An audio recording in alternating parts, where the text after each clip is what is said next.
지난번에 수영대결까지 했다고 그랬죠. 수영대결은 저희 완전히 이해하셨나요? 그러니까 수영대결 업무를 하는 거는 주로 수영대결도 그런데 철거업체들이 그동안은 참 많이 했어요. 그러다가 요즘은 이제 뭐 검사도 일도 하고, 수영대결 업무는 돈을 받고 행정기관에 서류를 제출하는 업무 자체가 행정사들이 할 수 있는 고유 업무 영역이고요. 제가 우리 정비사업의 문제가 많이 발견되면서 행정사들이 정비사업 전문관리업 같은 경우는 행정기관에 우리가 인허가업을 대진시하는 거잖아요. 따지고 보면 행정사들한테 하게 했으면 되는데 왜 그걸 정비사업 전문관리업이라는 제도를 만들었는지 잘 모르겠는데 그거 만들어서 완전히 좀 망했다고 보고 있는 사람 중에 하나인데 우리 사회가 자꾸 그런 것 같아요. 그러니까 뭐를 공부 잘하는 놈이 착할 거라고 착각하는지 자꾸 어떤 자격증을 만들고 그 자격을 가진 사람만 그 짓을 해먹어라 라고 하는 게 가장 문제인 것 같아요. 그래서 실질적인 걸 안 보고 형식적인 걸 자꾸 보는 거죠. 그러니까 공부 잘하는 것이 인성이 착한 것과 아무런 상관이 없거든요. 그러니까 학교 다닐 때, 초등학교 때 담임선생님들 가장 큰 오류는 뭐냐면 공부 잘하는 놈한테 행동 발달 상황도 전부 다를 줘요. 공부 못하는 놈한테는 다 협조성, 다 근면성, 다 자조성, 다 진짜 웃기다고 생각했어요. 어렸을 때부터 웃기다고 생각했어요. 왜냐면 공부를 못하면 얘가 사회의 불량배가 되기 딱 좋게끔 미리 평가를 하더라고요. 공부를 잘하는 놈은 이 사회의 지도자가 되는 평가를 미리 받아야 돼요. 그런 것이 선생님이 맞는가 싶어서 저는 공부를 잘하고 못하고는 그냥 우연히 부모가 준 그 선물인 건데 그것을 뭐라고 선생님들은 그렇게 평가를 하고 부모들을 용맹이는 잘 모르겠는데 어쨌든 그것 중에 하나가 정비사업 전문가업이라고 생각이 됩니다.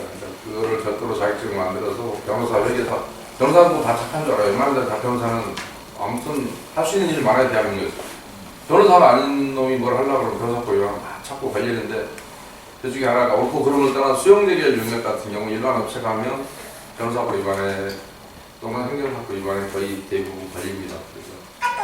그래서 이제 그 자체를 지적하자는 게 아니라 너무 고액의 비용을 받으니까 그러면 변호사가 하면 비용을 싸게 받을 것이냐 사실 그 문제는 아닌데 어쨌든 모순을 지적하다 보니까 그렇게라도 지적을 하지 않으면 안 되겠다 싶어서 그렇게 지적을 하는데 이 구리시의 노조합 같은 경우는 영도소송하고 수영대결 변호사가 있는데 되게 비싸게 했습니다. 그래서 그 조합원들 오면 좀 소개시켜주고 싶은데 그러니 제가 지적했던 변호사법 위반도 사실 별 의미가 없죠. 그렇게 보고 나면 변호사라고 해서 결코 착하지는 않다라는 말씀 드리는데 여러분들은 나이가 좀 먹으면 어렸을 때는 변호사가 좀 착한 것으로 착각했죠.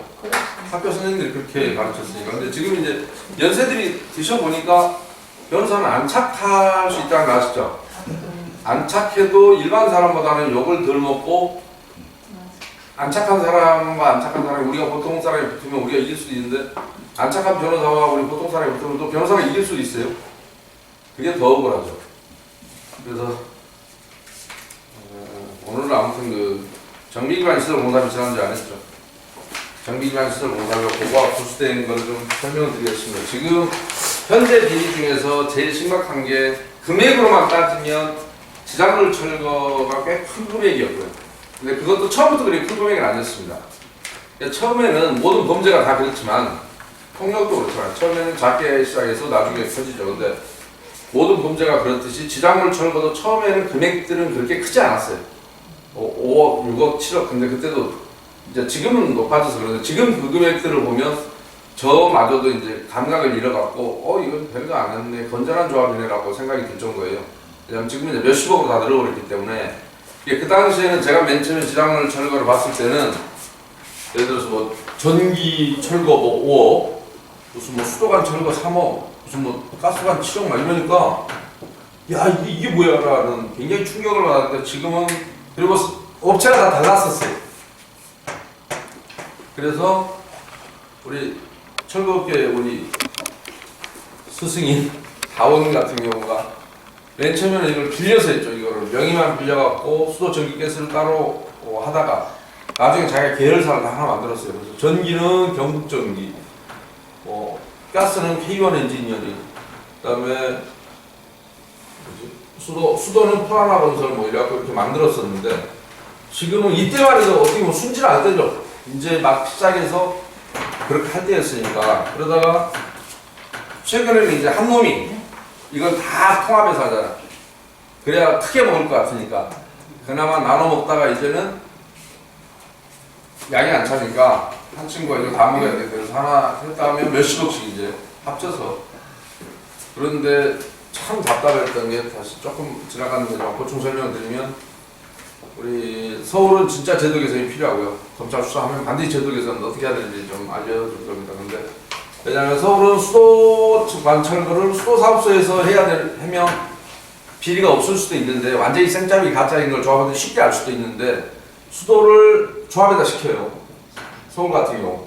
그리고 자기들은 수도사업소 지금 완장차고 와서 준공만 뛰겠다고 검사만 해요. 그런데 가스는 가스사업소에서 처리하고 전기는 한전은 지금까지 했다고 그랬잖아요. 그러니까 이런 것들은 다 이쪽으로 나간다고요, 돈이. 근데 이 계약서를 안 올려놔요, 여러분. 저 클린업에다가. 경기도도 마찬가지예요. 실제로 이렇게 하고 있는데 경기도 광명시도 마찬가지일 겁니다. 광명시가 수도 철거를 해주고 나면 안 할 텐데 완양도 마찬가지고 이걸 그렇게 하라 그래도 안 하네요. 그런데 부산은 세 군데 다 수도는 수도사업소가 가스는 가스사업소가 한전은 한전이 하고 있어요. 근데 광주도 그렇게 한답니다. 그래서 참 답답하죠. 또는 이번에 문제가 된 광주 신가동 조합 같은 경우는 가스는 없답니다. 통가스 써서 도시가스 들어오지도 않는 지역이래요. 그러니까 그 가스 처리가 있는지 모르겠는데 어쨌든 지량물 내갖고 다른 데보다 금액이 많아서 가스가 하나 3분의 1이 빠졌는데도 불구하고 금액이 똑같은 거죠. 가스가 없고 전기 없고 근데 수도는 수도사업소 한다는 거예요, 광주. 근데 똑같은 내용이 저는 그래서 이걸 전국적으로 제도 개선하면 되겠다는데 제도 개선이 아니라 이미 자연스럽게 하고 있는 데들이 너무 많았어요. 창원에 우리 이거 감사관실 직원들이 그저께 저한테 다 왔다 갔는데 월요일날 창원도 이걸 다 한답니다. 아, 가스업소에서. 그래서 감사관실도 깜짝 놀래 이런 일을 잘 모르겠다고. 그래서 조합이 27개나 있는데 이걸 좀 바로 잡으려고 서류를 다 갖다 갔는데 볼 수 있는 방법은 없었다라고 얘기하던데 창원도 다 세 군데 따로따로 했어요. 그러니까 거기서 지장을 철거했다고 완전 생짜배기 가짜입니다. 다른 데는 뭐 조금이라도 돈 들어갈 게 있겠죠. 좀 부풀렸다면 여기는 완전히 허위계약이었다라는 것을 그냥 이렇게 같은 이 좁은 땅덩어리에서도 우리가 모르는 게 그렇게 많아요. 그죠? 네. 밝힌 애한테 비리도 많고 이해가 안 가는데 어쨌든 그리고 수사기관 또 얼마나 많아요. 경찰 밀도가 얼마나 높아요 우리나라가. 그 다음에 오늘 얘기할 때 기반시설 공사인데 제가 매번 말씀드렸듯이 기반시설 공사는 이런 기반시설이라고 예를 들어 이게 하나의 정비구역이 있다면 옛날 부도로가 이렇게 꼬불꼬불 이렇게 있을 겁니다. 마을을 타고 지나갈 거예요.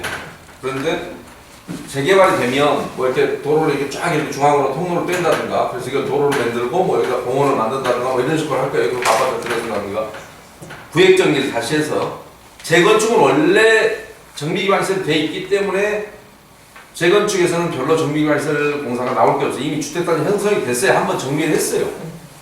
그렇기 때문에 약간은 셋백 시켜서 도로가 세대수가 좀 늘어나니까 도로를 뭐 약간 늘린다든지 원래 도로가 이렇게 쫙 지나갔던 걸 뭐 이 도로가 원래 있었다면 뭐 약간 도로를 이렇게 넓힌다든지 하는 경우는 있을 수는 있어요. 그러나 정비기반시설 공사비가 거의 나올 일이 많지가 않습니다. 근데 재건축에서 몇십억 남으면 제가 깜짝깜짝 놀래요. 보면 더 필요한 거예요. 그렇듯이 근데 재개발에서는 좀 나올 수가 있어요. 왜냐면 이게 원래 없던 자리에 공사를 새로 해야 되고 없던 공원도 만들어야 되고 뭐 이러다 보니까 요 도로하고 주로 공원입니다. 그리고 이 원래 이제 있었던 도로는 대지로 바꿔줘야 여기가 아파트를 지을 거 아니에요. 여기도 마찬가지 도로로 바꿔줘야. 근데 여기 같은 경우는 꼬불꼬불 여기 지나가는 거는 원래 도로였던 대로 다시 도로가 되는 거죠. 그러니까 여기는 용도를 폐지할 필요가 그대로 놔둬야 되지만 이런 데는 용도를 바꿔서 다시 저기를 만들어줘야, 대지를 만들어줘야 되고, 그래서 재개발은 이게 환지 처분을 하는 겁니다. 서로 지목을 바꿔주는 거예요. 그런데 요거를 사업시행, 제가 매번 반복하지만 사업시행 계획 인가를 받을 때 새로이 설치할 정비기반 시설 조서, 그래서 요게 필지별로 번지수별로 이걸 전부 해서 어디는 도로가 되고 어디는 공원이 되고 하는 걸 쭉 설명을 해요. 그리고 거기는 땅값이 얼마고 공사비가 얼마 들어간다는까지 계산을 다 합니다. 왜냐하면 시의 요게 시소유다 그러면 시의 옛날 도로에 대해서도 땅값만 계산하고 옛날 거는 새로 설치할 거는 땅값 플러스 여기 뭐 도로를 포장해 줘야 될 거 아니에요. 그러니까 이런 것까지 다 감안해서 공원은 나무 심어줘야 될 거 아니에요. 공원 만들어줘야 되잖아요. 땅만 주는 게 아니라 맨 땅만 줄 게 아니고 그러니까 그런 것까지 그래서 새로 설치한 정비기반 시설 같은 경우는 토지비 플러스 공사비가 들어요. 공사비. 근데 이 두 가지 합쳐서 설치를 정비기반 시설 설치한다고 설치를 하고 있어요. 엄밀히 따지면. 근데 감정평가에 플러스 공사비를 해서 설치하는데 제가 외부자 법률은 어떻게 생겼냐면 요 기존의 도로 값 범위 이게 새로 설치해서 이걸 기부채납 하거든요. 시에다가 갖다 바쳐야 돼요. 구청에다가 시나 구청에다가 요 공원도 마찬가지 소유권을 넘겨줘요. 이제 우리 거가 안 되는 거예요. 그 전까지는 우리가 뭐 여러 사람이 소유하고 있었던 땅이라면 그러면 요 통상의 경우에 이게 면적이 넓어집니까 좁아집니까? 좁아지죠. 넓어지잖아요. 훨씬. 원래 도로가 새로 집 지면서 재개발했는데 옛날보다 좁아지면 되겠어요? 그러려면 가만히 소방차 못 들어가고 이래서 재개발하는 거잖아요. 그러니까 훨씬 넓어져요. 아까 신가동처럼 어떤 가스도 들어오고 한다고 이제 재개발이 되면 지금은 뭐 시골 지역이라 아마 가스도 없는 모양, 통가스 갖다 쓰는 모양이에요. 그런데 그렇기 때문에 요 우리가 줘야 될 금액이 더 많아요. 특별한 사정이 없는 한 이게 때로는 전체 면적이 한 30% 정도 차지해요. 대개의 경우에 한 3분의 1은 공원이나 도로라고요. 그런데 그러다 보니까 내가 설치해서 기부 체납해야 될 이 금액의 범위 내에서 이 설치비 범위 내에서 기존의 도로는 다 무상으로 줘라 이렇게 돼 있어요. 법률이. 그러니까 대부분은 국공유지를 사올 게 국가 국유지나 공유지인데 사올 게 있을까요 없을까요? 대부분은 없어요. 그런데 여기에 그 도로나 공원이 아니었고 원래 동사무소 부지로 쓰던 땅이 있었다 이러면 이거는 기반시설이 아니기 때문에 팔아먹어야 돼요. 동사무소를 저 옮기고 동사무소를 뭐 그런 고유재산이죠. 그거는 그 기관에 정비기반 시설은 아니에요. 그러니까 국공유지라 하더라도 뭐 국방부 장관 청사가 있었다 관사가 있었다 그건 사와야 돼요. 이거 정비사하고 관계가 없으니까 남의 재산을 우리가 그냥 갖고 와서 아파트를 짓는 거니까 대신에 이 정비구역 안에 있는 국공유지는 다른 사람에게는 매각을 못하게 되십니다. 만약에 다른 사람에게 알배기하고 팔아버리면 정비사업을 못하겠잖아요. 어차피 전체적인 획지에서 정비사업 하자고 이 땅을 지정을 했는데 그러니까 국유지나 공유지도 다른 사람한테 팔지는 못해요. 결국 조합에 팔긴 팔아야 되는데 정비기반 시설은 이 범위 내에서 무료로 갖고 오는데 대부분 슬금슬금 구청들이 팔아먹으니까 그것도 잘 봐야 돼요. 근데 그거는 별개의 얘기고 구청이 잘못하는 짓거리니까 제가 요걸 팔아먹는 걸 2014년도에 서부지검에 그때 검사님한테 제보를 할 때 제가 어느 조합거를 제가 그때 보여줬어요. 그랬더니 아주 울분을 터뜨리면서 구청장 좀 잡아낼 방법을 알려주세요. 근데 그건 없습니다. 죄는 안 돼. 나쁜 놈을 다 잡아놓을 수는 없잖아요. 나쁜 놈은 맞는데 죄가 안 되잖아요. 지가 이걸 땅을 팔든지 말아야 될 땅을 팔아고 지 호주머니를 챙겼어 모르는데 어차피 구청에 썼거든요. 성동구 정도 그거 몽땅 팔아먹고 성동구 그렇게 잘 지어놓은 거예요. 수익도 별로 없는데 사실이에요. 그럼 많이 토해내기도 토해냈어요. 그러니까 그런 놈을 어떻게 처벌할 방법은 없다. 개인한테 호주머니 갖고 간 놈 처벌할 수 있어도 근데 이런 억울함도 조합원들은 참 많이 당하고 살아요. 사실은. 근데 그 얘기도 하자면 이제 그건 개별 조합한테 해야 될 얘기고 그런데 이 공사비를 그러니까 할 때 이 계산서를 누가 뽑냐면 보통 토목회사들이 엔지니어링이라고 주로 많이 해요. 이런 엔지니어링 회사들이 설계사무실도 좀 실력이 되는 데를 뽑을 줄 아는데 예를 들어 이 도로를 내는데 땅값은 대신에 평가사들이 평가해 주니까 상관이 없고요. 그 외에 뭐 이게 포장하는데 얼마가 들어갈 것이냐, 나무 심는데 얼마가 들어갈 것이냐 하는 것은 뽑는단 말이에요. 여기서 고도부를 깔고 뭐 이렇게 해야 될 거 아니에요. 예를 들어 도로를 만들었으면 자동차가 지나가게 차선도 그어줘야 될 것이고 그 신호등 필요한 데 신호등도 박아야 될 것이고 그래서 요 공사비를 산정하는 게 엔지니어링 회사들이 주로 하는데 전문 회사에 맡기는데 여러분 조합에서 각자 돈을 주고 맡겨요. 근데 이 사람들이 계산하는 방법이 있어요. 그걸 품셈이라고 하는데요. 일종의 노동력이 얼마가 투입되고 자재는 뭐가 들어가고 이 자재는 뭘 써야 되고 가격은 얼마고 하는 그런 거 일일이 계산해서 몇 개가 들어가고 뭐 보도블록 한 장에는 얼마 이걸 얼마 까는 데는 인부들은 비용이 얼마 들어가고 막 이렇게 해요. 그러면 근데 이 품셈이라는 게 아주 표준화되어 있는데 정부에 제시하는 품셈은 거기에 이제 어떤 자금 요령이 나와요. 그거대로 하는데 여러분 민간에서 나온 것들이 있어요. 물가정보나 이런 책들이 있어요. 가보면 서점에 가면 이만큼 두꺼운 게 있어요. 물가정보하고 모든 뭐 자재부터 시작해서 뭐 금액이 다 나와 있고 그래요. 그러니까 뭐 전기 소켓이 이런 게 뭐 5개 들어간다 그러면 금액이 얼마인지 나와 있고 뭐 이렇단 말이에요. 그리고 예를 들어 이걸 할 때 그러면 전기 뭐 기공이 얼마짜리가 와서 하루에 작업을 하는지 2시간 걸리는지 3시간 걸리는지 나온다 그래 계산하는 방법이. 그런데 그렇게 해서 계산을 하는 건데 요게 실제 현장에서 일어나는 것보다 보수적으로 잡혀 있어요. 그러니까 많이 잡혀 있어요.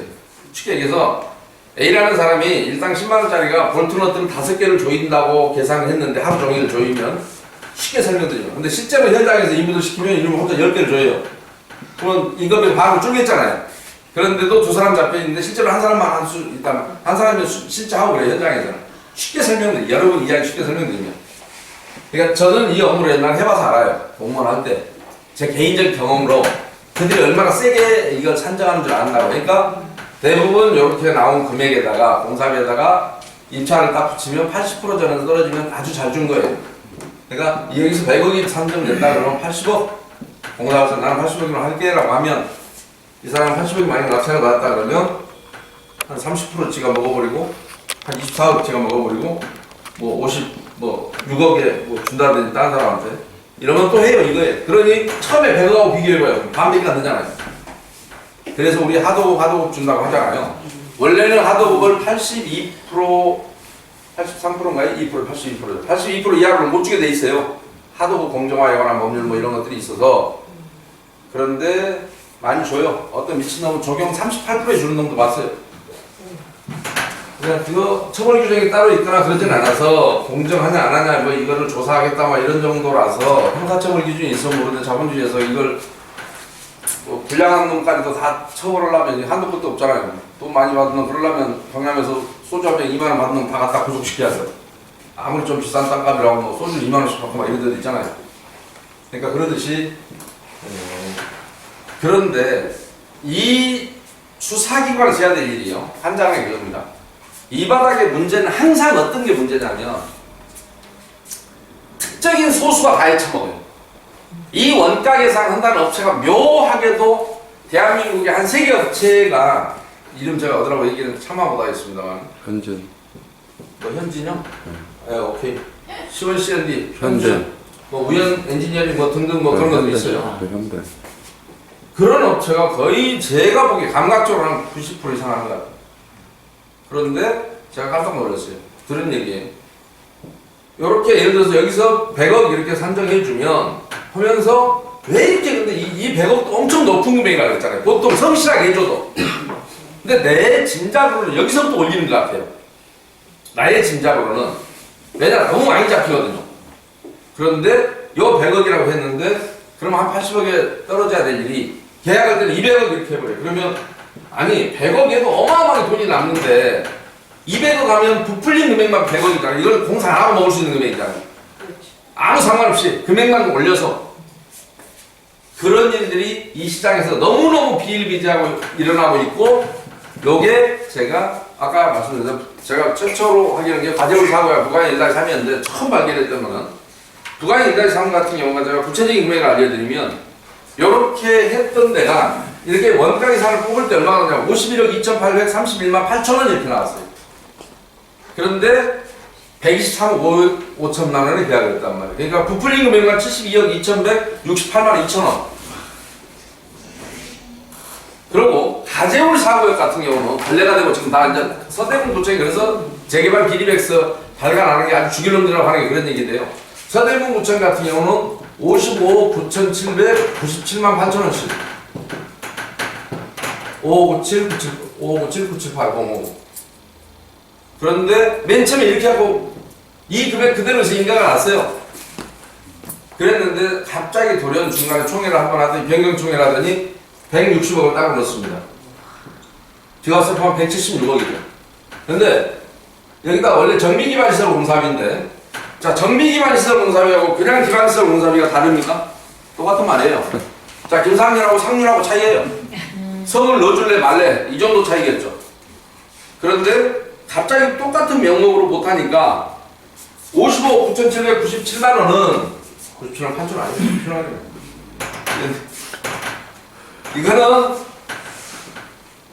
기반시설 공사비라고 정비자를 뺐어요. 176억짜리는 정비기반시설 공사비 이렇게 넣어놨다. 아 정비국 내에는 다 정비기반 공사비지 기반시설만 빼면 뭐하고 급할 때는 우리가 선 빼고 부르기도 하고 성 붙여서 부르기잖아요. 이름이 외자인 경우는 거의 성 붙여서 하죠. 허전하니까. 그 차이인데 성을 정미자라는 성이 붙은 거하고 이 성을 뺀 거하고 뭐가 다르냐고요. 근데 이런 아주 작은 잔재주들을 그려서 그 조합은 176억을 내다봐야 당했죠. 그런데 서대문구청이 이 사실을 확인하고 백서를 발간 안 해요. 행정지도 안 해요. 그런데 여러분들은 구청놈들을 구청으로 취직한 그 공무원을 그 가르쳤던 선생놈들은 착하다고 행동발달 상황을 가르쳐줬을 수가 있다고요. 그쵸? 구청 시험에 매번 떨어진 놈한테는 미련하다고 행동발달 상황을 가르쳐줬을 것이고 이게 우리가 사는 세상이에요. 골 때리죠? 내가 부가인 일자리 삼하고 왜 가정을 살아가냐면 그 회사가 어마어마하게 유명한 회사는 다원의 계열사였고 지금은 그 회사가 왜 월요일날 창원에서 내가 다원 얘기 그만하려고 그러는데 또 할 수밖에 없는데 창원에 감사관들이 왜 올라왔냐면 그 회사가 창원시에서 발주한 전 시장이 발주했던 어마어마한 공사를 따내서 지금 하고 있어요. 근데 창원시 입장에서는 그 공사는 이익을 쉐어해야 되는데 일방적으로 그쪽에 특혜가 돼 있기 때문에 이게 아무리 돈을 많이 벌어도 창원시에서 가져갈 게 별로 없대요. 이익이 없어요. 그럴 바에는 뭘 그 업체에다 왜 이런 특혜를 줬는지 모르겠다라는 게 지금 현 시에서는 밝히고자 하는데 창원지검에서도 수사를 안 하지 답답해 죽으려고 그러는 거예요. 그래서 저한테 제가 그 회사 전문가이자 저한테 와서 요놈과 요놈의 사이가 어떻게 전 시장 안 뭐식 있잖아요. 그놈하고 요 알려주면서 얘가 무슨 사이고 다원하고 무슨 사이입니까? 그래서 제가 아는 것까지는 얘기해주고 나도 더 이상은 모른다. 창원 얘기까지는. 그리고 대박 이제는 다원 얘기는 나한테 더 이상 묻지 말라 했는데 어찌됐든 그렇게 돼 있습니다. 안타깝게도. 근데 그 이후에 거가 효시긴 한데 그 이후에 그러니까 누군가가 한번 이 범죄는 해놓고 안 들키니까 지금은 거의 모든 철거업체가 다 해요. 토목회사를 다 하나씩 갖고 있어요. 왜냐면 철거에서 부풀리는 재미도 아까 수도 전기가스 이 부풀리는 재미하고 이거하고는 게임이 안 되잖아요. 부풀린 정도가. 그래서 증산 5구역 같은 경우가 서울에서는 아까 왜 제가 은평구 답답하다 하냐면 다른 데 뭔지 한번 바꿔보세요. 얼마나 부풀린지 몰라. 속내라죠 거기에. 은평구가 되게 많이 깎아온 동네가 많아요. 증산 5구역 같은 경우가 38억입니다. 약 이 공사비가. 그런데 인가 받을 때는 50억이라고 해서 받아요. 왜냐면 천부문은 38억짜리를 붙여놓고 앞에다 금액이 50억이 써놔요. 이 엉터리로 써놓는데 구청은 인가를 내줘요. 아무 생각이 없는 놈들이에요. 행동발달 상황 가 맞은 애들은 원래 그래요. 그런데 실제 계약이 그럼 얼마였냐? 138억이 아니에요. 132억. 내가 얼마나 늘어난 거예요? 이거 보통 한 30억이면 떨어졌을 거거든요. 정상적으로 했더라면 20% 여기서 내고 했더라면 100억 정도가 늘었죠. 그러니까 게임이 약간 되겠어요? 다른 것들하고 한 방에 100억이라는 조합장 하나를 알면 인생 그만. 그런데 여러분들이 회사한다는 사람 와 있잖아요. 정신 나간 것이지. 조합장이 되거나 조합장하고 친하게 지내거나 해서 이런 걸 하나 해야지. 뭘 회사니. 지금부터는 좀 한번 하시겠습니까? 그래서 그게 너무도 기가 막힌 일이라 저는 이거는 수사기관에서 이걸 인가를 내주면 우리 개인 간의 문서 사문서라고 합니다. 그거는 내용은 진정할 필요가 없어요. 거짓말해도 돼요. 근데 공문서는 내용까지 진정해야 돼요.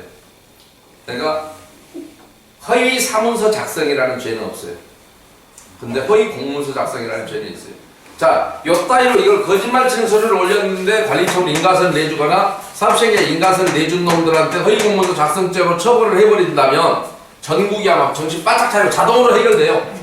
다 헤쳐놓은 다음에 수사기관이 가서 뭐 구성하고 할 게 아니라 공무원들이 야 씨가 이거 왜 안 맞는데 숫자가 안 맞는데 왜 너는 인가서를 내줬어라고 했더라면 다 해결될 문제였다고요. 의외로 제가 수사 얘기를 자꾸 하는 이유가 있어요.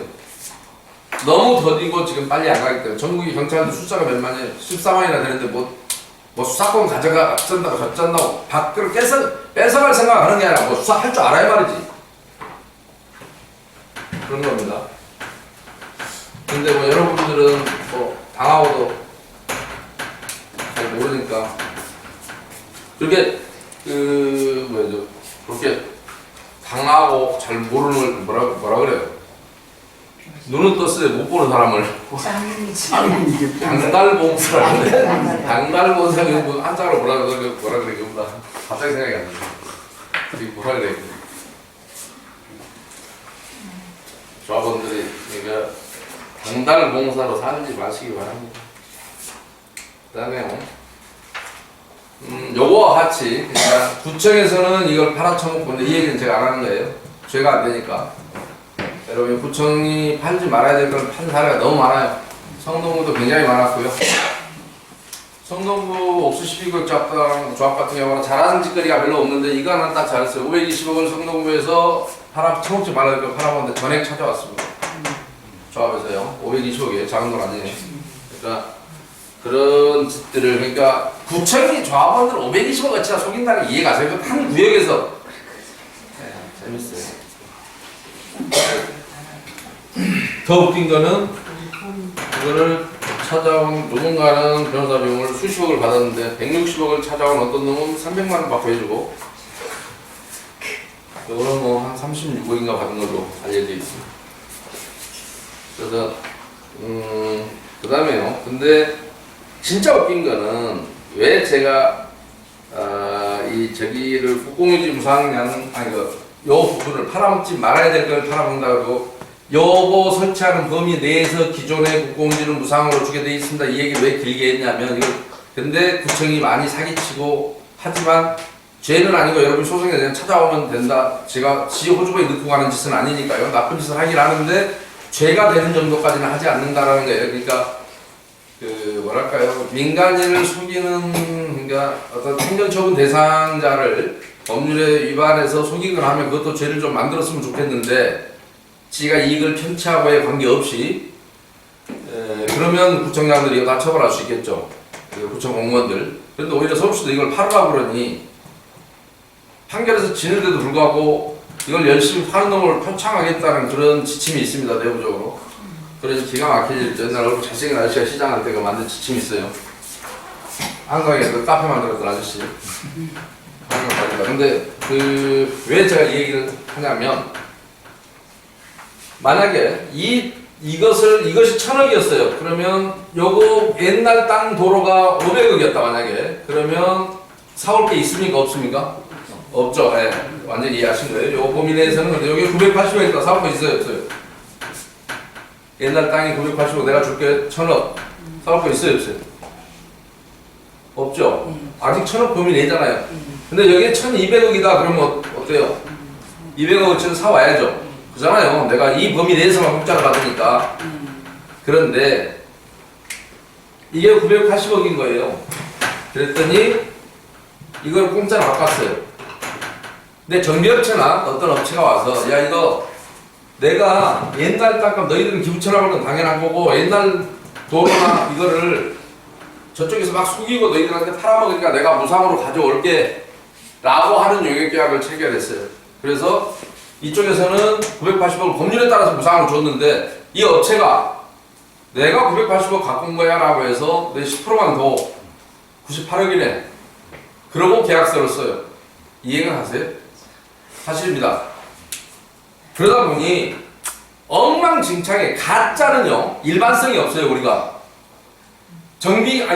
지작물도 가짜이기 때문에 일반성이 없다고요. 예를 들어서 10,000평짜리가 약 10억 된다 그러면 10만 평짜리는 100억이야 맞잖아. 일반성이 있으려면 반드시 비례하지 않지만 그런 비슷하게 늘어나야 되잖아. 실제 공사라는 것은. 왜냐하면 물량 곱하기 단가 단위 수량 단가 곱하기 총 물량일 거 아니에요. 어떤 비용을 산정할 때 항상 한 개 100원짜리를 10개 사면 뭐 1000원 이렇게 되잖아요. 100개 사면 10,000원 이렇게 되고 원래 모든 용역비의 기초는 그거잖아요. 그런데 이게 가짜다 보니까 어떤 조합은 5% 받을게 최고로 많이 연 놈은 10% 13%까지 약정하는 놈 봤습니다. 13% 무상으로 갖고 있는 금액이 13%. 그 다음에 아주 쪼다가 있어요. 제가 사전에 조합장 되기 전에 무지하게 가르쳤더니 이거 가짜니까 하지마라 가르쳤더니 크게는 못하고 가서 4,500만원 그 대신 너 혼자 먹지 말고 이게 가짜니까 임금 부동산 없다니까 나눠 먹어 이렇게 한 새끼가 하나 있습니다. 아니. 참 추접스럽죠. 근데 이렇게 비율로 하다 보니까 금액이 너무 늘어나니까 업자들도 나중에는 겁이 나서 양심이 있는지 10% 이렇게 해놓고 보니까 막 200억 이렇게 돼버리는 거예요. 그러니까 중간에 또 계약을 변경해서 상한선 6억 이런 쫄팽이도 왔어요. 가만 놔두고 보니까 너무 많은 거야. 막상 와서 보니까 그걸 가져가려면 문제가 될 것 같아. 그러니까 6억 이상은 청구하지 않겠다. 뭘 청구를 안 해? 지금 한 일이 없는데. 그런데 법률은 어떻게 되냐면 98조 1항이 시장 군수는 사업시행계획의 그 인가시에 사업시행계획 인가시에 국공유지 무상양도에 관한 사항이 포함되어 있을 때는 관리청과 협의해야 한다. 관리청이란 말은 우리말로 쉽게 설명하면 소유자면 소유자, 국가기관이니까 관리청이라는 거예요. 소유자라고 부르지 않고. 그러니까 여기는 예를 들어 여기 같으면 구리시 땅이 있을 수가 있고 경기도 땅이 있을 수도 있고 무슨 뭐 철도청 땅이 있을 수도 있고 국방부 땅이 있을 수도 있는 겁니다. 교육청 땅이 있을 수도 있고. 그래서 뭐 철도 부지가 지나갔다 철도청 땅이겠죠. 그러니까 이런 데와 협의를 해야 한다고요. 구리 담당 공무원이. 이게 공무원끼리 하는 업무예요. 그런데 개인이 하는 것처럼 가져가고 그리고 양도의 애계 범위는 아까 법률에 나와 있다 그랬잖아요. 내가 주는 범위 내에서 기존의 거는 다 무상으로 받아라 라고 법률에 돼 있는데 가만히 보고 있다가 낼름 자기는 계약서를 써놓고 있으면 저쪽에서 가만 놔두면 사업시행 인가시에 물론 정비업체가 다 만들거든요. 이거는 사업시행 계획서를. 그래서 얼마를 무상으로 받는다는 걸 집어넣어요. 정비업체가. 가서 어떻게 만들었냐 여기 올게 얼마냐라고 보면 그냥 눌러만 보면 돼요. 우리가 줄게 한 1,500원 되고 그냥 갖고 올게 뭐 한 780원 되는 것 같아. 그러면 그래? 내가 10% 받기로 했어요. 그럼 78원 내 거네. 인가만 나면 이런 영역이 있단 말입니다. 이런 영역이 기가 막힐 일 아니겠어요? 이 옛날 거 자료인데 홍은 1구역조합 같은 경우가 1억 정도 산정을 했고요. 그 다음에 신반포 1차는 무상양도 금액 1.3%. 그 다음에 마포 대흥 2구역조합 무상양도 금액의 3.9% 뭐 등등 조합마다 이렇게 다 개판해요. 왜냐면 가짜니까 배짱 좋은 놈이 들어가면 10% 땡기고 새가슴이 들어가면 나는 1.3% 뭐 0.8%짜리도 있고요. 많아요. 4% 5% 뭐 정확히 다르면 막 웃겨요. 그런데 제주는 법률에 의해서 공무원이 하는 업무를 민간 기업이 내가 한 것처럼 계약서만 써갖고 쓱 가져가는 데가 이 바닥 이 일인데 요거에 대해서 서울시가 행정지도에 했다는 사례 들어본 적 없고 국토교통부가 행정지도를 했다는 사례를 들어본 사실 자체가 없습니다. 제가 아까 그리고 그 얘기 하려다 제가 보냈는데요. 국공유지 무상양도 용역을 엔지니어링 회사들이 원가를 산정해서 보낸다고 했잖아요.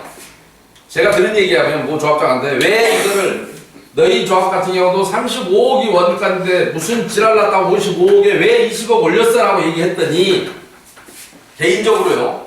최근에 제가 그 설명했던 조합입니다. 영상에 있는 조합이에요. 그런데 조합장이 뭐라고 하느냐. 거기도 어김없이 10월 C&D였습니다. 그런데 제가 듣기에는 그 회사 대표가 공무원 출신이라고 들었습니다. 어느 구청에 근무했던 사람이라는 것도 그렇고. 그런데 이 35억짜리 원가 계산서를 주면서 실제 계약은 이게 낮게 잡은 적이 있는 거기 때문에 정부 품세은 낮다. 제가 정부 품세은 높다고 그랬잖아요. 아까. 낮기 때문에 실제 계약에서는 1.5배나 2배를 해야 될 겁니다. 이렇게 전달했답니다. 환장할 일이죠. 그렇다면 그게 왜 그런 일을 했을까? 우리 상식적으로 여러분이 수사관이라면 아무 대가 없이 그 짓을 했을까? 아니면 누군가가 이건 내가 가져갈 것이니 네가 좀 그냥 사투리로 할게 편하게 네가 좀 이렇게 바람을 넣어줘 호가시를 넣어줘 했을 거 아니에요. 부풀려나 그래야 내가 계약하기가 좋아. 네가 2배라고 이러면 이 사람한테 70억인데 내가 55억 해줄게 이러면 저 사람은 되게 기분 좋을 거 아니에요. 원 만원짜리를 3만원으로 딱 써놓고 50% 세일 그래서 15,000원 주면 여러분 되게 기분 좋아서 사갖고 간 거잖아. 10,000원 묻히면 안 사가고 내가 가오가 있지 10,000원짜리 어떻게 이거 안 사가지만 30,000원짜리를 15,000원 50% 할인해주면 또 사갈 수도 있단 말이에요. 그러니까 이게 뭔 짓인지 모르겠어요. 이게 사실이라면 그 조합장 말이 사실이라면 이 업계는 빨리 검찰 수사를 받아야 된다고 생각합니다. 개인적으로. 그런데 용역비 산정도 엉망입니다. 그러니까 수수료도 그리고 이 가격 산정이 도대체 뭐길래 그 업체에서 또 하는 일들이 여러 가지가 있는데 그 중에 하나가 이런 겁니다. 임대주택 매각금액 산정. 아무것도 아닙니다. 제가 봐서는. 무슨 놈의 폼이 들어가. 왜냐하면 임대주택 매각금액은 국토부 고시장에 나와 있어요. 다만 그럼 금액 그냥 엑셀로 이렇게 곱하기만 하면 돼요. 다만 가산상 용역이라는 게 있어요. 예를 들어서 뭐 바위가 들어있으면 뭐 조금 얼마를 몇 프로 가산하고 뭐가 있으면 뭐하고 뭐 이런 식으로 가산 공사비, 그러니까 일반 공사비 아무것도 없어서 평가받을 때는 평가 얼마 이렇게 돼 있는데 그래봐야 그것도 돈이 얼마나 들까요? 그 업무에 종사하는 사람이라면 가볍게 계산할 수 있을까로 고민이 있으니까 예를 들어서 임대주택을 내가 금액이 우리가 팔아야 될 금액을 얼마다라고 산정했는데 그거 산정해주고 거기서 인센티브를 받읍시다. 그러니까 근데 조합은 되게 많이 손해를 보고 하거든요. 원래 작년에 좀 금액이 조정됐는데 제가 그걸 확인한 게 있었어요. 그 전까지는 작년 이전까지는 뭐였냐면 여러분들은 공사비를 막 420만원, 뭐 430만원, 요즘 아무래도 최하 430만원 이렇게 하거든요. 그런데 국토부에서 사가는 금액이 얼마냐, 임대주택이? 320만원이 지상층. 여러분은 지하층도 똑같이 주는데, 실제로 지하층은 지상층에 63%밖에 안 줘요. 210만원. 그런데 이거 금액 산정해준 놈이 요 또 매각 금액의 몇 프로를 인센티브로 달래요. 내가 금액 산정, 여기서는 이거 이래 손해, 저래 손해, 엄청나게 손해를. 이게 백화점에서 물건 사다가 시장에서 떨이로 파는 거예요, 여러분들이. 이게 임대주택의 현주소예요. 그러면 임대주택은 아예 처음부터 인수해가 서울시 같으면 SH공사가 짓든가 우리가 땅 줄 테니 의무 비율을 우리한테 주려면 그러면 되잖아요. 지어서 가져가면 되잖아. 우리가 사갈 게 아니라 우리는 왜 명품을 국내 유명 브랜드 걸로 사다가 물론 임대주택이라고 해서 유명 브랜드를 하지 말라는 게 아니라 원래 우리가 지었던 금액을 인정해 주든가 조합이. 우리는 멍청하고 돈 쓸 줄 알아서 팡팡 쓰니까 그 집을 가져가려면 그 금액을 주고 사야 되겠죠. 그런데 시에서는 실제로 그렇게 안 줘요. 국토부에서는 그렇게 안 사가요. 그러니까 국토부에서는 이 금액만 있어도 짓는다는 거 아는 거예요. 그런데 여러분들은 업자들의 사정을 모르시라고 훨씬 더 비싼 금액에 지어서 싼 금액에 갖다 팔고 있는 거죠. 근데 그걸 계산해주고 또 거기서 수수료를 몽땅 가져가요. 이래저래 여러분들은 뭐 어차피 돈을 벌려고 재개발을 하는 게 아니라 좀 쓰려고 하는 거잖아요. 원래 그렇잖아요, 원래. 일단 한번 쟤를 내보려고 재개발하는 거 아니요? 평생 못 냈던 쟤를 한번 내보려고 살면서 새 집을 짓는다는데 내가 엄청나게 벌 것이고 그까짓 이번 기회에다가 좀 평소에 못 써보는 좀 쓰자 뭐 이런 것 때문에 재개발하는 거잖아. 그런가 하면 또 제일 제가 보고 진짜 웃겼던 것 중에 하나가 뭐냐면 지장물 조사 영역입니다. 원래 지장물이라면 토지 건물 뭐 이런 거잖아요. 토지대장 건축물대장 띄어서 딱 정리하면 돼요. 그 지장물은 일반적인 의미의 지장물이고 지장물 조사 영역을 하는 조합이 가능한 조합이 있어요. 그래서 그걸 왜 하나 했더니 그때 말하는 또 지장물을 보라. 그러니까 지장물의 의미를 또 다양하게 쓰고 있어요. 수도전기에서 지장물을 한다고 그랬잖아요. 그랬더니 그때 지장물 조사 영역 대부분 그 조합에서 체결하는데 그때 봤던 지장물이 뭐라 하냐면 자, 이게 하나의 단지가 있다 칩시다. 설계를 해야 되잖아요. 이거 다 집 부시고. 그죠? 그런데 설계사가 야, 수도는 어디서 들어오니? 여기 들어와. 이 도로로 들어와. 메인관이. 아니면 여기 이렇게 네 군데 골목으로 들어오는데 여기는 여기서 이렇게 들어오는 수도가 아니고 여기는 이쪽 동네에 들어오고 여기는 뭐 여기서 들어오고 여기는 또 여기서 이렇게 꺾여 들어오더라고. 이런 거를 조사를 해달라고 하더라고. 그래서 설계가 어느 때다가 수도관을 잡아서 새로운 집을 할 때 할 것이냐를 설계에 그리는데 필요하다고 합니다. 아니 설계가 수십억의 용역비를 주는데 요것만 조사해다 주는 놈을 따로 선정하더라고. 이해가 가세요? 전 최근에 아주나 이해가 안 가는데 건축 설계를 하려면 그걸 조사를 해야지. 아니 수사업소가 가서 도면 갖다가 자기가 보면 되잖아요. 설계가 야 너가 그걸 갖고 와야 내가 거기에 맞춰서 설계할게 이러고 있어. 기존의 하수도가 어디로 지나가는지를 조사해 오면 내가 거기에 맞춰서 건물 하수도 공사를 어디로 빼야 될지를 할 거야 라는 걸 지장물 조사 영역이라 합니다. 깜짝 놀랐습니다. 아니 그것을 설계가 하면 되지. 그릴 사람이 시청에 가서 확인해서 그리면 안 되나요? 조합이 얼마나 호구면 야 그건 네가 해와. 그리고 너는 계약을 따로 하면 먹을 게 좀 생기잖아. 근데 내가 다 해버리면 너 먹을 것도 없을 텐데 이런 의미인가? 저는 잘 모르겠어요. 매번 제가 아까 이 지장을 얘기할 때 요것도 제가 가장 이해 못하는 것 중에 하나입니다. 이거를 설계를 따로 합니다. 도로 설계 따로, 공원 설계 따로 한다고 했잖아요. 광천동 같은 경우는 5개로 나눠놨어요. 자, 아파트만, 건물만 설계하는 건 따로, 상가만 하는 건 따로, 도로만 하는 건 따로, 공원만 하는 건 따로, 또 하나가 뭐 있었는데? 화장실. 아니, 그거는 면목 3구역이고. 공원 안에 있는 화장실이 하나 있어요. 그놈을 따로 줬어요. 면목 3구역. 공원 안에 뭐 화장실이 하나 있어. 근데 그거는 따로 줬더라고, 또. 한 놈이 하면 될 일을 오히려 따로 해갖고 합치는 게 더 힘들잖아요. 전체 그림을 한 놈이 그려야 편하지. 근데 일반 민간 시행자들이 하면 이따위로 할까요? 안 해요. 근데 최근에 또 모든 조합이 헤쳐먹고 있는 똑같은 또 지시 하나 있는 뭐냐면, 짜잘한 거라 여기서 별도로 안 썼는데, 흙막이 설계입니다. 흙막이. 여러분 얼마 전에 서울의 노량진에 무슨 뭐 옆에 인근 빌라가 공사하는데 유치원 이름 기울어갖고 막 넘어가는 여자를 막 뉴스에 나오고 난리가 났었죠. 흙막이 설계를 제대로 안 해서 그래요. 그러니까 설계자는 보통 지질조사는 잘 못해요. 설계는 설계만 하지. 그러니까 지질조사하는 데 따로 있어요. 그런데 맡겨서 야 여기가 토사가 어떻게 생겼는지, 그래서 우리가 이게 만약에 몇 메타를 파야 되는데 팠을 때 물렁물렁한 흙 같으면 이렇게 쏠려서 넘어지겠잖아요. 그러면 있는 집이 기울겠잖아요. 그죠? 그러면 그걸 먼저 보강공사를 해놓고 파야 되겠죠. 아니고 간단한 암벽이 아니면 여기 다 파도 저거 안 넘어가요. 그러니까 얼마를 파느냐에 따라서 흙막이 보강공사를 하니까 지질조사도 하고, 이게 지질조사와 동시에 흙막이 공사를 설계를 해요. 이제 국토교통부 장관이 고시한 건축물 설계 기준이라는 게 있어요. 설계 도서 작성 기준, 정확히 얘기하면 거기에 뭐 6중가에 보면 지하 2층 이상의 공사를 하고자 할 때는 반드시 흙막이 구조도면을 첨부하여 사업시행에 제출하도록 되어 있다고요. 방금 말했을 때 지하 2층 팔려면 흙막이를 뭘로 할 것인지 미리 그 구조를 그러려면 지질조사를 해야 돼요. 지질이 어떤 지질이냐에 따라서 어떤 공법으로 흙막이 공사를 할 것이냐를 정하게 되거든요. 그런데 조합에만 오면, 그래서 설계에 다 포함되어 있어요. 왜냐하면 설계도서 작성 기준에 들어가니까요, 그게. 근데 그걸 따로 빼내서 흙막이 설계를 따로 하더라고요. 난 이 짓을 왜 하는지 모르겠어요. 지하만 따로 빼서. 참으로 답답한 일이죠. 그러니까 이게 식당에서도 그런 일이 있긴 하더만, 한꺼번에 다 주면 될 걸 사리 따로 주고 돈 받고 막 이런 거 있긴 하죠.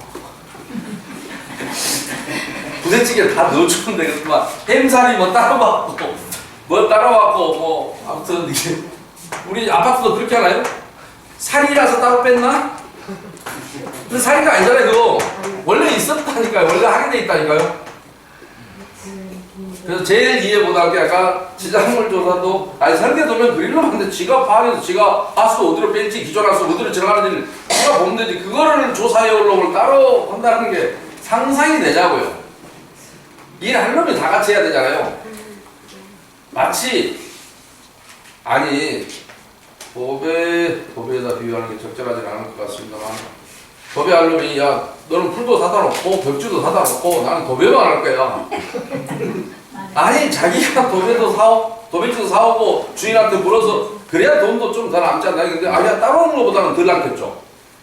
그죠? 한 놈이 다 가버리면 남겨 먹으려면 따로 해야 될 거 아니에요. 벽지 장사 하는데 내가 소개시켜 드릴까 뭐 내가 받아가는 게 적어야 더 많이 남길 거 아니에요. 사실은 내가 얼마 받았지만 그 중에 벽지값이 몇 프로야 막 이렇게 해야 돈이 많이 남긴 하겠다. 그죠? 그렇게 쪼개야 예. 쪼개야 많이 남아요.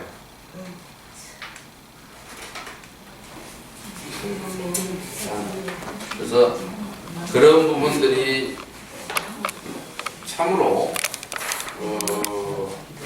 문제가 좀 항상 봐도 이해가 안 되고 그렇게 떠들고 있는데 지금까지 고쳐지지 않고 있습니다. 그 다음에 수방대책하고 제도대책 지난번에 설명했나요? 하도 제가 센터는 제가 안 하려고 하는데 안 했습니다. 수방대책과 제설대책비가 또 똑똑한 놈들 사이에서는 또 이게 생겨나고 있어요. 벌써 오래됐어요. 몇 년 됐어요. 생겨나기 시작한 지는. 근데 유행은 안 하더라만 다행히 조금 하다가 그래도 2014년도에 서부지검에서 수사를 해줬기 때문에 유행까지는 던지지 않지 않았느냐라는 생각도 하긴 해요. 근데 뭐냐면 2012년 2월 1일 날 법이 개정되면서 그 당시에는 구청 48조 2가 개정되면서 철거에 관한 사항이거든. 철거를 하고자 할 때 48조 원래 철거였는데 48조 2를 만들었어요. 그래서 강풍이나 해일, 폭설 등으로 철거의 그게 위험성이 있다. 뭐 기상특보가 발효될 때 뭐 이렇게 뭐 법률 막 나와요. 그럴 때는 철거를 일시 중단할 수 있다고 되어 있습니다. 그렇게 상식적인 안전을 위해서. 철거하는데 이게 뭐 이렇게 무시고 하다 보면 막 간판 같은 거 툭툭 떨어지고 할 텐데 바람이 휙 불고 여기에 날아가서 지나가는 사람이 치고 하면 골치 아프잖아요. 폭우가 쏟아지면 철거를 하다 보면 막 토사가 흘러내리고 할 텐데 어디 하수구나 맞고 흘러내리고 하면 골치 아프겠잖아요. 상식적으로 그죠? 강풍도 그렇고 폭우도 그렇고 폭설이 내리는데 거기서 눈 속에서 철거하고 있다면 그것도 바람제 가지 못하죠. 해일이 오는데 철거하고 있다. 그것도 웃기죠. 이 기회에 물 뿌리는 거 아끼자고 비 올 때 하자고 한다는 것도 웃기잖아요. 안전을 위해서 중단을 한다고 돼 있었더니 그 이후로부터 갑자기 수방대책비, 수해 방지 대책비를 쓰겠다는 거예요. 이걸 용역이라고 하는데 비가 안 오면 아니 비가 올지 안 올지 어떻게 알아요? 오면 얼마가 올지. 그런데 수해 방지 대책비로 했는데 그 당시에 수해 방지 대책을 왕심 상교 같은 경우는 방지 대책 계약서를 봤어요. 그때 어디서 왕십리 안에 논밭은 한 떼기도 없었거든요. 왕십리 상구역에.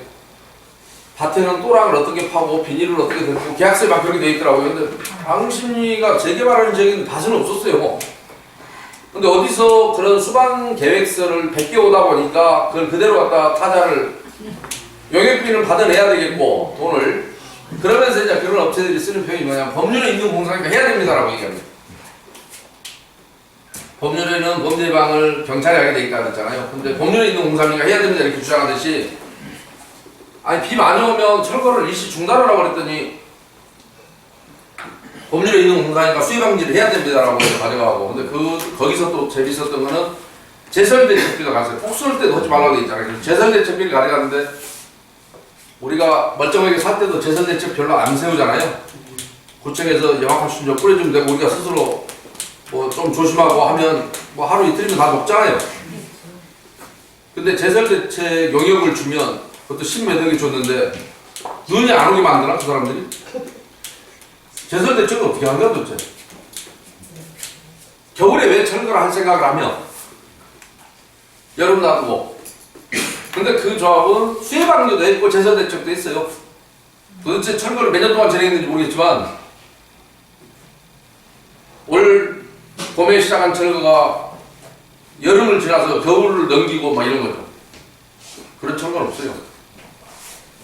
참 안타깝죠. 그래서 그런 영역들이 또 어디선가는 생겨날 거다. 그런데 부산 쪽 조합에서 아직 강풍 대책비를 쓰고 있는 조합을 본 적은 없습니다. 부산은 바닷가라 바람이 꽤 불 텐데 왜 안 쓰는지 모르겠어요. 강풍 대책 용역이나 주면 한번 해볼 텐데 내가. 제주도도 조합이 하나 있어요. 거기도 강풍 대책비 써야지. 해일 대책비도 쓰고 거기는 바닷가니까. 서울에서는 그래도 평화롭게 수방 대책과 제설 대책을 하고 있는데 그런 것들이 앞으로 더 이상 번지지 않아야 되겠기에 미리 소개는 합니다. 근데 이 시간에도 또 어떤 허위 대책비가 생겨나고 있을지 참으로 제가 설명을 하면서도 아직도 제가 모르는 것들이 너무 많아서 참 걱정입니다. 근데 아까 그 얘기를 안 한다. 공사 계약서에 관한 얘기를 좀 한이 없는데 혹시 사업 주체로서 조합장이 되고 싶거나 뭐 이런 사람들이 있으면 나중에 조용히 제가 공사비가 왜 이렇게 많이 올라가는지 요새 500만원 찍고 뭐 530까지 504까지 540만 이렇게 올라갑니다. 안양도 500만원 찍어버린 조합이 있어요. 결국 못 견디고 이제 해임 발휘한다고 하던데 왜 그게 올라가는지 그 원인을 좀 알려드리고 싶고 그러면 소위 말해서 우리 봐주는 것처럼 하고 공사비를 올리는데 사실은 자기 이익 때문에 올라가는 거거든요. 뭐, 그거 봐주지 마. 그냥 우리가 할게 뭐 공사비를 올릴 게 없어요. 떨어져요. 상당히 재밌는 논리인데, 우리를 걱정해 주차가 공사비를 올립니다. 근데 실제로는 걱정 안 해도 돼. 그냥 내가 좀 위험해도 내가 할게 하면 공사비 받을 게 없어요. 굉장히 많이 떨어져요. 그런 구조적인 문제들이 있는데, 뭐 그런 것까지는 여러분한테 범죄는 아니니까요. 그 정도 나쁜 놈은 범죄까지는 아니에요. 그래서 나쁜 놈들이 돈 버는 게 참 재밌는데 좋은 제품으로 승부해야 할 텐데, 그 다음에 여러분들 일선에 있으니까 좀 느끼실 거예요. 참 안타까운데 그 얘기를 할 수밖에 없는데, 올해 10월 24일이 되면 민주당 의원들 정신 나간 11명 추측이 돼서 발의한 법률이 하나, 악법이 하나 통과 시행되는 날을 기다리고 있습니다. 뭐냐면 조합 임원은 사업시행구역 내에서 3년 이내에 1년을 거주해야 됩니다. 1년 이상을. 그 다음에 아니면 5년을 집을 사갖고 갖고 있든가 5년 소유로 하든가. 그런데 거기에서 또 조합장은 살긴 사는데 1년 살아야 되는데 조합장애 안에서는 관리처분 때까지 사고 있어야 됩니다. 혹시 관리처분 이후에 이사라는 건 상관없지만 관리처분 때까지 이 1년 속에 관리처분 시까지 사고 있어야 된다는 전제가 있어요. 그러니까 이런 관리처분을 끝나고 관리처분 때까지 못 살고 관리처분 좀 일찍 이사하느라고 사업시행인가 때 이사를 했다 사기지 살았는데 그럼 이 사람 조합장으로 갑니다. 그렇지 않으면 이렇게 하다 보면 조합장이 후임 조합, 내가 그 소유권 변동이 계속 일어날 텐데 소유권 변동이 일어나거나 내가 투자만 했던 사람은 이제 죽었다 깨어나도 임원을 못합니다. 특히 조합장은 못하죠. 이런 미친 법을 이놈들이 만들어놨어요. 이거 어떤 놈이 백을 써서 이 짓을 하는지 모르지만 이거 한결같이 욕합니다. 이거 큰일 났어요. 조합장의 폐해가 굉장히 심하잖아요. 그죠? 그렇지 않아도 토백이들만 조합장을 하니까 외부 투자자들은 미칠 지경이에요. 자꾸 그걸 자격제한을 주니까 정부하는 건데 이제는 법으로 자격제한을 넣어버렸다고요. 이런 악법을 나는 어떤 정신 나간 놈이 누구의 부탁을 받고 만드는지 모르겠는데 이게 지금 시행을 앞두고 있습니다. 큰일입니다. 그래서 한국당 쪽에라도 제가 얘기해서 이 악법 시행을 막아야 되니까 빨리 대한입법 개정안을 발의를 해줬으면 좋겠다라고 얘기하고 있고, 이번 토요일날도 제가 아무튼 그쪽 당의 TFT 팀장을 맡은 분을 제가 만나기로 했는데, 이거 되게 심각합니다. 솔직히 말하면 그동안에 이런 많은 모순들이 그 원래 정관으로 임원 제한을 안 하도록 2005년 3월 18일날 그나마 법률이 개정됐는데도 불구하고 표준정관을 계속 쓰는 바람에 임원을 막 제한하는 것도 피곤했는데, 그래서 저는 과감하게 항상 뜯어고치라 그러고 뜯어고치고 있는 중이었는데 이제는 법으로 입결하고 있으니 정관을 못 쓰게 할 방법이 없어요. 그러니까 토백이 노인네 정신없는 사람이 아니면 조합장을 이제 꿈도 못 꿉니다. 물론 그 동네 토백이가 다 정신없다고는 얘기하지 않는데 오래 사시던 분 대부분 구성이 뭐냐면 젊은 사람들은 조금 불편하다고 못 살고 나가고 투자를 했거나 아니면 이제 거기가 하니까 지켜보고 있다가 투자를 했거나 뭐 이런 조합원들이 되게 많아요. 그러니까 관리처분이 끝나고 나면 50% 이상 바뀌고, 근데 50%는 내 재산이 있어도 제대로 권리를 행사할 수 없는 조합원에게 주어진 모든 권리를 행사하지 못하는 조합원이 생기고, 옛날에 어느 조합 보니까 거주 요건만 이때까지 거주 이거 안 해도 관리처분 시간에 거주 안 하더라도 입주할 때 보니까 임원 자격 가진 놈이 30%가 안 되더라고요. 뭐 1년 거주, 뭐 3년, 이게 아까 요 두 가지 말이죠. 1년 이상 5년 보유도 전체 조합원 중에 30%가 안 돼요. 그래서 뭔 문제를 신청하려고 보니까 임원 입후보자를 구할 수가 없어요. 소위 말해서 너무 연세가 많거나 아니면 자기 일이 있거나 아니면 여기 안 사는 거 저기 가 있거나 그러면 5년 전에 산 사람을 찾아야 되는데 그런 사람 비율이 30%가 안 되더라고요. 그러다 보니까 임원을 찾을 수가 없는 거예요. 뭔 일을 해야 되겠는데. 근데 이거를 고착화시키는 법률로 이따위로 고착화시켜놔서 초창기에는 임원의 자격을 정관으로 정한다라고 돼 있었는데 그게 잘못돼갖고 고친 거예요. 2005년 3월 18일 날. 그거 삭제됐어요. 근데 이번에는 법으로 아주 고약하게 법으로 엮어버렸다고요.